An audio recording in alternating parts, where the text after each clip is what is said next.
ó tún ti sẹ́ ó ti sẹ́ ó tún ti sẹ́ ó ti sẹ̀sẹ̀ kúrú sẹ́ èmi àti ní lórí íńtánẹ́ẹ̀tì àti bú àtòró mi ọmọ Yorùbá ni mí. I will do everything láti defend ilẹ̀ Yorùbá nípa àṣà nípa ìṣe. Mo sọ fún pé ọ̀rọ̀ ẹ̀sìn kọ́ nìkan tó wà nílẹ̀ yìí ẹ̀ ń jiyàn nílùú òyìnbó thousands of dollars là ń san láti kọ́ àwọn ọmọ wa ní èdè Yorùbá.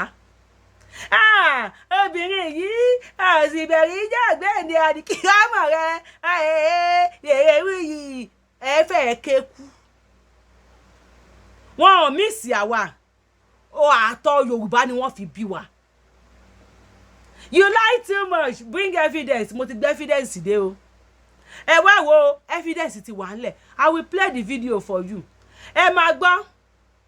Kò ní dùn ẹ́ pé à ń sanwó fún àwọn ọmọ wa láti kọ́ èdè Yorùbá. Ohun tó máa dùn ẹ́ ni wípé Indians là ń sanwó fún. Àwọn India, àwọn China ni wọ́n ń kọ́ àwọn ọmọ wa ní èdè Yorùbá nílùú yìí. Tá a bá sọ lọ sọ́wọ́ ẹ̀yin náà ṣe ká ọmọ yín wálé ká kó wọn wálé kan jí wa gbé. Mr. Gbenga tó wálé ṣé wọn ò jí gbé ṣé wọn pa ni. Àìmọye àwọn tó lórúkọ tẹ́ jí gbé Nàìjíríà. Ilé òyìnbó ló ti wálé mọṣẹ́ tó ń ṣe níbi bí yìí o. Mọ̀ ṣùgbọ́n àwọn ọmọ àlè kan wọ́n fi ẹ̀sìn bòyín lójú. Adé ojú alẹ́ nígbà tí òjò bá dá kí ọlọ́mbrẹ̀lá tó mọ̀ wípé ẹrù lòún rù. Ẹ wo fídíò yẹn ẹ bá wa sọ̀rọ̀ sókè sà.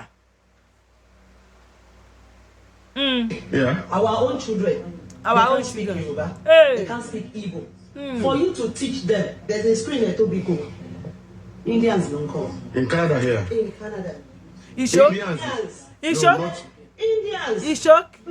Bring your kids for them to learn how to speak your language.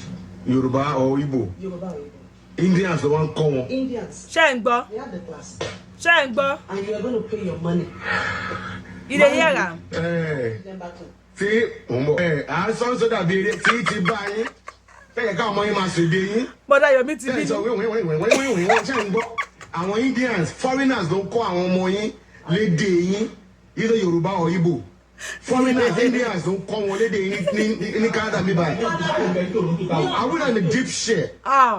We're in a deep mess. And we're not relaxing it. Yeah, when our own children.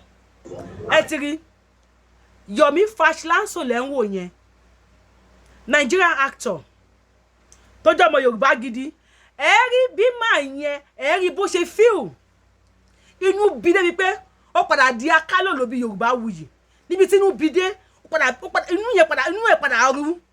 Wípé Indian kì í ṣe owó tá ń san ló ń dùn wá bí ẹni pé India, China ni wọ́n ń kọ́ àwọn ọmọ wa ní èdè Yorùbá. Mo wá fẹ́ bèèrè lọ́wọ́ ẹ̀. Ìwọ tó bóyá ẹ̀sìn ló wà ńlẹ̀. Ní ilẹ̀ Haúsá, wọ́n sì kọ́ wọn ní Hausa language.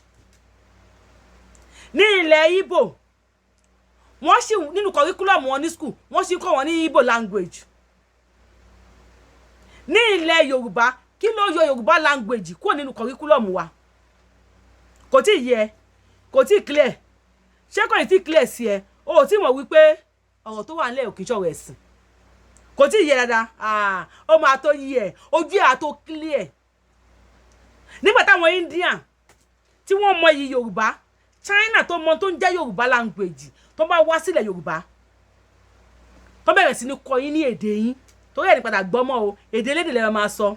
Ẹ ti ní DNA mi, èmi ò ní DNA mi ìbá Israel tán, mi ò tán ní Saudi.